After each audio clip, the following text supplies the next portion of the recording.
안녕하십니까. 미국에서 새로운 유행어가 하나 나올 것 같습니다.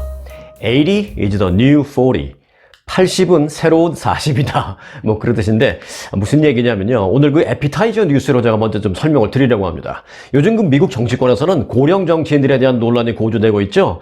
아마 가장 민감하게 받아들이고 있는 사람은 아마도 그 조 바이든 현 대통령일 듯 싶습니다. 왜냐하면 내년에 재선 도전을 해야 하는데 올해 벌써 80세, 내년 선거를 치를 때는 81세, 만일 다시 당선된다면 새로운 임기를 시작할 때 82세, 임기를 마칠 때는 86세가 되기 때문입니다.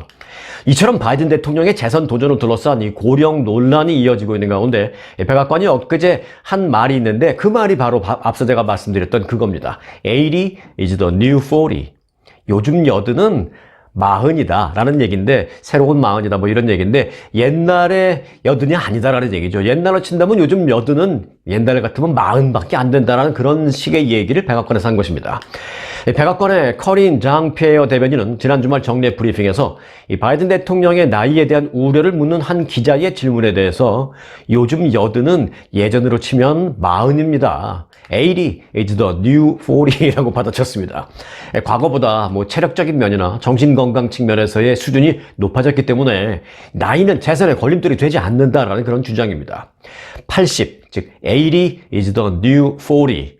동의하십니까? 네, 오늘 에피타이저 뉴스였습니다. 자, 스토리가 있는 뉴스, 스토리 뉴스. 오늘 본격적인 소식 전해드리기 전에 처음 오신 분들은 구독 잊지 마시기 바라겠고요. 오늘도 출첵해주신 구독자분들에게는 감사 역시 드립니다. 자, 한국을 대표하는 에이스, 코리안 몬스터 류현진 선수. 그의 소속팀이 이제 캐나다 토론토의 블루제이스죠. 홈구장에서 서울 홍보가 지난 주말에 대대적으로 이루어졌습니다. 오세훈 서울시장이 현재 그 북미 지역 출장 중에 있는데요. 지난 토요일 북미 출장 첫 번째 공식 일정으로 메이저리그 토론토 블루제이스의 홈구장인 그 로저스 센터에서 시구자로 나섰습니다. 이번 시구는 한국 캐나다 수교 60주년을 기념하기 위해서 마련된 그런 행사입니다. 그런데 이 오세훈 시장의 시구도 시구입니다만은 사실 이 자리는 서울을 홍보하는 큰 행사 자리였습니다. 서울시는 지난달 새로운 브랜드를 발표한 바 있습니다. 새로운 브랜드의 슬로건은 서울 마이 소울로 정해졌습니다. 서울 마이 소울. 네, 서울이여 나의 영혼 같은 서울 뭐 이런 뜻이죠. 그렇게 이제 발표가 됐는데 이 슬로건을 해외 현지에서 처음으로 알리는 그런 자리였습니다. 더불어서 서울시장이 메이저리그에서 시구를 하는 것은 이번이 처음이었습니다. 자, 오세훈 시장은 블루제이스 유니폼을 입고 마운드에 올랐습니다. 뒤이어서 투수 류현진 선수가 뚜벅뚜벅 나오더니 투수 자리가 아니라 포수 자리로 가서 깜짝 포수로 등장을 했습니다. 그는 류현진 선수는 다음날 선발 등판이 예정돼 있기 때문에 그날 토요일은 쉬는 날이었음에도 불구하고 오세훈 시장의 시구 연습을 돕고 또 자신이 직접 받아주기 위해서 나온 것입니다. 서울 홍보에 힘을 많이 보태려고 한 거죠. 시구한 공은 포물선을 그리면서 류현진 선수의 미트에 탁 들어갔습니다. 자, 이후 오세훈 시장은 배터리로 호흡을 맞춘 류현진의 사인볼을 건네받고 인사를 나눈 뒤에 기념 촬영까지도 했습니다. 그럴 때 그 배경으로 흘러나오는 음악은 오필승 코리아였습니다. 캐나다 로저스필드 야구장에서 울려 퍼진 오필승 코리아. 또한 시구를 전후해서 그 캐나다 로저스 센터는 돔구장이거든요. 비가 올 때는 딱 닫고 천장을 닫고 날씨 좋을 때는 이렇게 열고 개폐형 돔구장인데 그 돔구장 내 대형 전광판에는 내 마음과 내 영혼을 흔들 정도로 매력적이고 행복한 무언가 즐거운 일이 벌어질 듯한 도시라는 서울 홍보 영상이 방탄소년단 BTS의 대표곡인 다이너마이트와 함께 송출됐습니다. 울려 퍼졌습니다. 이날 서울시는 현재 관광객들이 서울의 도시 브랜드를 자연스럽고 친근하게 접할 수 있도록 경기 시작 전에 토론토 돔구장 외부에서 그 바깥에서 서울 홍보관을 운영하기도 했습니다. 이벤트에 참여하는 사람들에게 증정하려고 준비를 한 서울 마이 소울이라는 그 내용이 적힌 티셔츠 1000개와 에코백 1000개가 있었는데 2시간 만에 다 동나버렸다는 소식입니다. 이날 경기 관람객은 총 42,276명, 42,000명이 넘은 것으로 집계가 되었습니다. 참고로 류현진 선수는 행사 다음 날, 그러니까 이제 어제였죠. 어제 보스턴 레드삭스와의 경기에 선발 등판해서 4와 3분의 2 이닝 동안 무실점을 기록했습니다. 팔꿈치 수술 후에 복귀해서 예전처럼 그렇게 강력한 모습을 보여주지는 못하고 있습니다만은 그래도 류현진 선수 워낙 이제 두뇌 피칭을 잘하고 또 제구력도 워낙 좋고 해서 웬만하면 실점을 하지 않는 그런 피칭을 잘 이어가고 있습니다. 그런데 흥미로운 소식이 하나 더 있습니다. 서울 잠실에 메이저리그에 버금가는 최첨단 돔구장이 생길 예정이라고 합니다. 또 호텔 객실에서 편안하게 야구 경기를 관람하고 막히는 지점 없이 관람석 복도를 한 바퀴 돌면서 원하는 어느 곳에서나 경기를 즐길 수 있는 그런 형식으로 만들어진다고 합니다. 잠실에요. 네. 북미 출장 중인 그 오세훈 서울시장이 앞서 말씀드린 그 캐나다 토론토 이 로저스 센터를 방문한 자리에서 이런 내용의 잠실 돔구장 건립 계획을 밝혔습니다. 오 시장은 돔구장을 캐나다의 돔구장을 한 바퀴 둘러본 뒤에 야구를 보는 것도 목적이지만 가족 단위 등 3, 3, 5 모여서 즐길 수 있는 게 그런 시설이 아주 잘 돼 있어서 이곳이 아주 좋다. 하나의 무슨 축제장 같은 그런 느낌이다. 그리고 호텔이 돔구장과 붙어 있어서 아주 이런 것, 모든 것들이 가능한 일인 것 같다라고 말했습니다. 이 캐나다의 로저스 센터 그 야구장은요, 바로 옆에 호텔이 붙어 있습니다. 그래서 호텔 객실에서 창문을 통해서 이 야구장을 내려다보면서 즐길 수도 있습니다. 오세훈 시장은 이것을 들러본 후에 우리도 이렇게 야구를 축제처럼 즐길 수 있도록 만들기 위해서 호텔과 연계해서 돔구장을 짓는 방안을 검토 중에 있다라고 말했습니다. 이 로저스 센터는 투수 류현진 선수가 속한 팀이죠. 토론토 블루제이스의 홈구장인데 약 42,000석 규모의 돔 경기장입니다. 토론토 메리어트 시티 센터 호텔과 일체형으로 만들어져 있습니다. 그래서 토론토 메리어트 시티 호텔의 일부 객실에서 한 120개 방 정도는 그 객실에서 경기를 관람할 수 있는 것으로도 아주 유명합니다. 자, 서울시는 국제경기 유치가 가능한 3만석 이상의 국내 최대 규모로 야구장을 계획 중에 있다고 밝혔습니다. 이 돔구장은 비가 오거나 뭐 너무 날씨가 덥거나 하는 우천, 폭염 등 이 악천후에도 영향을 받지 않고 지붕 닫아놨으니까 안정적인 운영이 가능하다라는 장점이 아주 최고죠. 또 이제 올스타 브레이크, 올스타전이 있을 때는 좀 야구장이 쉽니다. 그 올스타 브레이크가 개최되는 약 일주일, 그리고 이제 정규 리그 휴식기와 오프 시즌 등등에는 이 야구장이 놀기 때문에 대규모 공연이나 행사도 열 수 있다는 장점이 있습니다. 서울시는 아울러서 이 돔구장과 호텔을 역시 연계 조성을 해서 객실, 레스토랑, 피트니스 센터 등 이 호텔 내 여러 공간에서 이색적인 경험을 제공한다라는 구상입니다. 호텔과 연계한 야구장은 로저스 센터에 이어서 그러면 세계에서 두 번째가 될 것이다 라고 서울시는 설명을 했습니다. 잠실 돔구장은 현 잠실 야구장을 허물고 그 자리에 지어질 예정인데요. 2026년에 착공해서 2031년 말에 준공한다라는 목표를 갖고 있다고 합니다. 네, 여객기 소식 하나 전해드리겠습니다. 대한항공 소식인데요. 기내에서 커피를 마시다가 큰일 날 뻔한 소식이 들어와 있습니다. 대한항공 탑승객이 기내에서 제공하는 커피를 마시다가 유리 조각이 나온 것으로 밝혀졌습니다. 인천에 사는 A모 씨는 지난 1일 중국 광저우발 대한항공을 타고 인천공항으로 귀국하던 중이었습니다. A씨는 기내식을 먹고 난 후에 후식으로 아이스 커피를 마시다가 이물감을 느꼈고 이를 뱉어냈습니다. 그런데 이 이물질은 길이 0.5cm, 두께 0.1cm 이상 돼 보이는 날카로운 유리 조각이었다고 합니다. 승무원이 확인한 결과 이 커피를 담은 유리잔이 깨진 부분이었다고 합니다. A씨는 이미 유리 조각을 삼켰을 가능성이 있어서 이 승무원의 안내에 따라서 화장실에서 먹었던 음식물을 모두 토해내는 과정을 겪었다고 합니다. 그는 그리고 이제 다행히 입국 이후에 별 문제가 발생하지는 않았다고 합니다. 그런데 A씨는 이제 집에 돌아가서 이틀간 계속 헛구역질을 했다라고 밝혔습니다. 그리고 항공기 사무장이 중대 사안이라 회사에 직접 보고하겠다라고 밝혔지만 그 이후 항공사 측에서는 사과 전화 한 통 없었다라고 주장했습니다. 그는 보상이나 치료비를 원하지는 않는다라고 밝히면서 항공사에 이번 일을 스스로 언론에 알리고 예방책을 마련하라라고 요구를 했다고 합니다. 하지만 항공사 측은 A씨의 언론 공개 요구를 받아들이지 않고 치료비와 10만 원 전자우대 할인권 제공만 하겠다라고 전해왔다고 합니다. 또 광저우에서 기내식과 기내용품 공급을 담당한 업체를 대상으로 그 경위를 조사하고 있다고 밝혔습니다.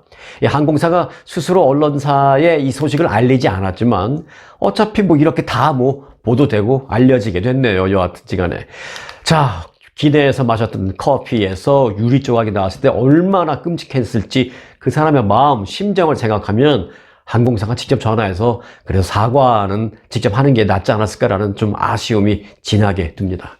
자, 앞으로 10년간 어떤 분야의 벤처 투자가 가장 유망할까요? 이걸 알면 제대로 투자를 해서 돈도 좀 벌 수 있을 텐데 말입니다. 주 샌프란시스코 총영상관과 한국투자공사는 지난 주말 실리콘밸리에서 향후 10년간 유망한 벤처 투자 전망이라는 주제로 포럼을 개최했습니다.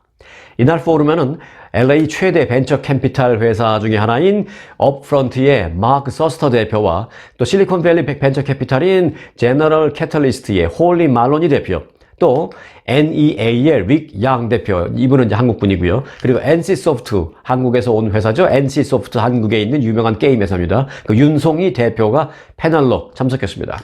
패널들은 투자 유망 섹터로 전 세계 붐을 일으키고 있는 인공지능 AI는 물론 헬스케어와 그리고 게임 산업 등을 앞으로 10년 동안 유망할 산업이라고 꼽았습니다. 양 대표는 AI가 앞으로 초개인화된 맞춤형 서비스를 해주는 방식으로 진화할 것이다 라고 말했고, 또 윤송이 대표는 AI는 이제 모든 영역에 필요한 기술로 이 세계를 바꾸는, 그리고 범용적이라는 것은 이제 많은 사람들이 사용하는 그런 거죠. 많은 사람들이 사용하는 범용적인 기술이 될 것이다 라고 전망을 했습니다. 또 말로니 대표는 헬스케어를 유망한 섹터로 꼽았습니다. 헬스케어, 건강 관련. 그는 미국의 헬스케어는 너무나 엉망이기 때문에 오히려 할 수 있는 것들이 많다라면서 실제 그 벤처업계에서 소비자들과 연계하는 새로운 기술이 이루어지고 있다라고 소개를 했습니다. 이어서 현재 헬스케어 부문의 인력이 부족하고 또 이에 따라서 원격 진료나 병원 행정 자동화 등등의 유망한 영역이 계속 개발되고 있는 과정이다라고 설명을 했습니다. 또 NC소프트의 윤송이 대표는 게임 산업을 또 다른 유망한 업종으로 꼽았습니다. 투자 유망 지역으로는 중국을 대신해서 앞으로는 인도와 브라질 지역이 높게 떠오를 것 같다라고 진단을 내렸습니다. 네, 전미 자동차 노조가 이 빅3 자동차 기업을 상대로 한 그 동시 파업을 지금 벌이고 있죠. 이런 가운데 회사 측이 4년간 21%의 인상안을 제안했습니다만 노조 측이 어제 이를 거부했습니다.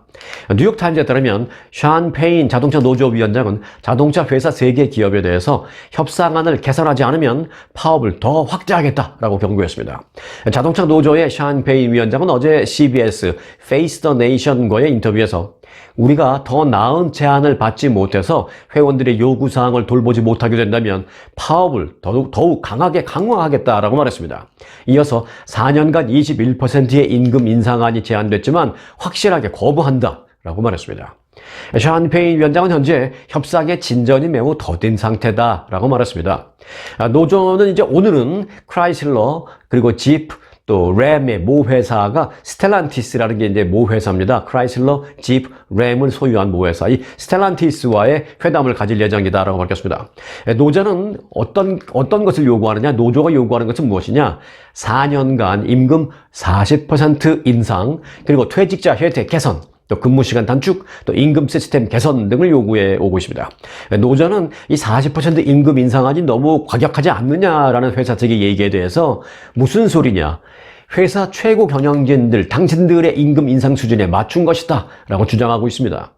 하지만 또 회사 측의 주장은 이렇습니다. 전기차로의 전환을 위해서 수십억 달러를 새롭게 투자하고 있는 그 자동차 제조 회사들은 더 높은 임금을 지불하게 되면 테슬라는 물론 이 해외 전기차 업체들과의 경쟁에서 매우 불리해질 수 있기 때문에 노조 측이 원하는 것은 상당히 무리한 요구다라면서 현재 맞서고 있는 상태입니다.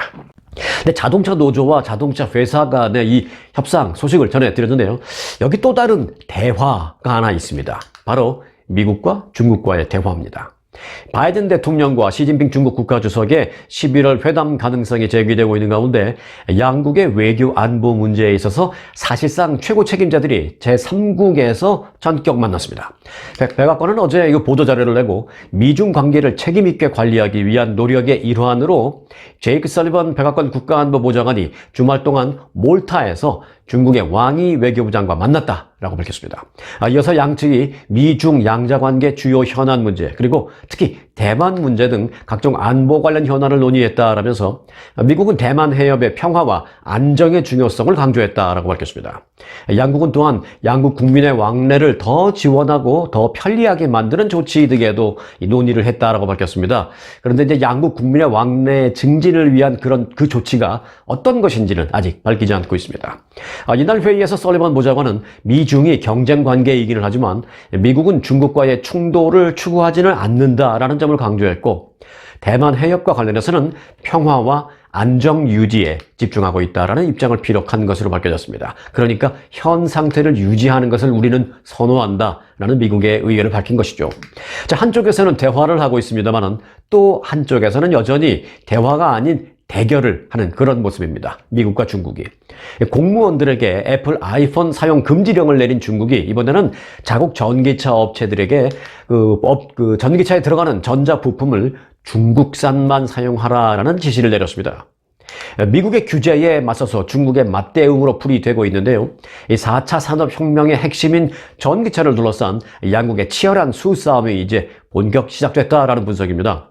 중국 정부는 업체들에게 중국산 부품 사용률에 대한 구체적인 수치 목표도 세우라 라고 요구하는 것으로 알려졌습니다. 목표를 달성하지 못한 업체에 대해서는 벌칙이 부과될 가능성도 있는 것으로 알려졌습니다. 전문가들은 이번 조치에 대해서 세계적으로 급성장하는 전기차 분야의 공급망을 중국이 국내에서 완성하려는 그런 의도로 보인다라면서 앞으로 미국과 일본 그리고 유럽의 부품업체가 중국에서 배제될 가능성이 높다라고 진단을 했습니다. 이런 상황에서 미국 하원의원들은 또 미국 정부가 지급하는 인플레이션 감축 법안 그 보조금이 중국 기업에 가지 않도록 조치를 취해야 한다라고 주장하고 있습니다. 첨단 산업을 중심으로 해서 미국과 중국의 그 경쟁과 대립이 본격화하고 있는 그런 모습입니다. 네, 여러분들 스마트폰 어디 거 사용하시나요? 대충 둘 중에 하나죠. 애플의 아이폰이냐 아니면 삼성의 갤럭시냐. 그 두 가지가 이제 대세인데 한국 분들 경우에는 이제 삼성 갤럭시 많이 사용하는 경우가 있습니다. 2세들은 아이폰을 좀 많이 쓰는 것 같고 우리 1세들은 좀 삼성 갤럭시를 많이 쓰는 것 같은데 그런데요, CNN 방송이 어제 삼성의 그 갤럭시 폰에 대해서 특집 보도를 내보냈습니다. 새로운 형태의 스마트폰인 플립폰이 인기를 얻고 있으며 이 플립폰은 사실상 삼성전자가 시장을 선도하고 있다라고 CNN은 보도했습니다. 그런데 여기서 잠깐 플립폰이 있고요. 폴드폰이 있습니다. 그런데 이 사실 두 가지가 모두 이 접히는 전화라는 공통점은 있습니다. 그런데 플립폰은 뭐고 폴드폰은 뭔지 좀 혼동되실 겁니다. 이 혼동을 먼저 정리하고 가겠습니다. 자, 플립폰이라는 것은요, 위아래를 접는 폰이고요. 우리가 옛날에 많이 썼던 그런 형식, 이렇게 손으로 탁 올리면 되는 것, 그리고 이제 딱 이렇게 접는 것, 이렇게 접는 것이고요. 그리고 이제 위아래로 접는 건 사실 핸드폰이 처음 나왔을 때, 그러니까 이제 스마트폰이 아닌 그냥 똑딱이 전화, 걸고 받기만 하는 그런 정도의 전화, 그 핸드폰이 처음 나왔을 때 대부분 이제 이렇게 손가락으로 탁 튕기면 펴지죠. 대부분 위아래로 접는 그런 폰이었는데, 그런데 이제 최근 다시 이 플립폰이 2-3년 전부터인가요? 그 갤럭시 S20 나오면서부터 다시 유행을 타기 시작했죠. 그렇게 이제 위아래로 접는 폰이 이제 플립폰인데, 인데는 그게 위아래로 접는 게 아니라 이 옆으로 딱 접는, 이렇게 접었다가 또 이렇게 펴는, 이렇게 옆으로 접는 폰까지 나와서 접는 폰 시대를 계속 이끌어가고 있습니다. 그런데 사실 둘 다 접을 수 있는 전화라는 점에서 플립폰이든 폴드폰이든 이들을 통칭해서 부를 때는 폴더블 폰이라고 합니다. 접을 수 있는 전화, 그렇게 통칭하는데 폴더블 폰. 그냥 통칭해서 접을 수 있는 전화라는 의미가 이제 폴더블 폰인데, 아무튼 위아래로 접는 거는 플립폰, 양옆으로 접는 거는 폴드폰입니다. 이게 좀 헷갈리실 수 있습니다만은, 여하튼 위아래는 플립폰, 양옆으로 하는 것은 폴드폰입니다. 자, CNN 방송은 최근 이 플립폰이 아시아에 복귀하고 있다라는 제목의 5분짜리 특집 보도를 보냈습니다. 그래서 특집 보도를 통해서 하락세에 놓인 전반적인 모바일 산업과 달리 폴더블 분야는 성장하고 있다라고 밝혔습니다. CNN 방송은 1990년대를 이끌었던 접이식 휴대전화가 2000년 삼성전자의 갤럭시 플립 출시 이후에 스마트폰 시장에 다시 돌아오고 있다라고 소개를 했습니다. 이 접히는 전화는 전체 스마트폰 시장에서 차지하는 비중이 지난해 기준으로는 1%로 아직 미미합니다만은 올해 성장률이 25%로 예상되는 등 시장 규모가 점점점 급격하게 커지고 있습니다. 이에 따라서 중국 화웨이나 오포 또 모토로라 등이 잇따라서 접는 방식의 스마트폰을 내놓고 있습니다만은 시장은 빅테크인 삼성전자가 선도하고 있다라고 CNN 방송은 보도를 했습니다. 삼성전자는 지난 8월 갤럭시 Z 플립 5와 Z 폴드 5의 판매를 시작했으며 공식 출시 이전에 한국에서 일주일간 진행한 사전 판매에서는 102만 대의 판매량을 기록했습니다. 자, 이렇게 접는 폰, 이것과 그렇지 않고 접을 수 없는 그냥 하나로 되어 있는 폰, 이 두 개의 장단점은 다 있습니다만은 있습니다만은 일단 접는 전화의 장점은 그대로 여러분들도 다 아시겠죠. 이게 편리하기도 하고 모니터가 갑자기 크게 볼 수도 있고 장점도 많이 있습니다만은 이 접는 전화의 단점이 하나 있습니다. 바로 배터리 문제입니다. 배터리가 빨리 소진된다라는 게 가장 큰 단점입니다. 왜냐하면 접었던 걸 펴보면 일반적인 전화기 모니터의 한 2배 정도 되는 그런 정도 크게 모니터가 볼 수 있잖아요, 우리가. 그런데 이제 접어야 하는 전화기 특성상 배터리를 그 크기에 맞는 큰 것을 장착시킬 수가 없습니다.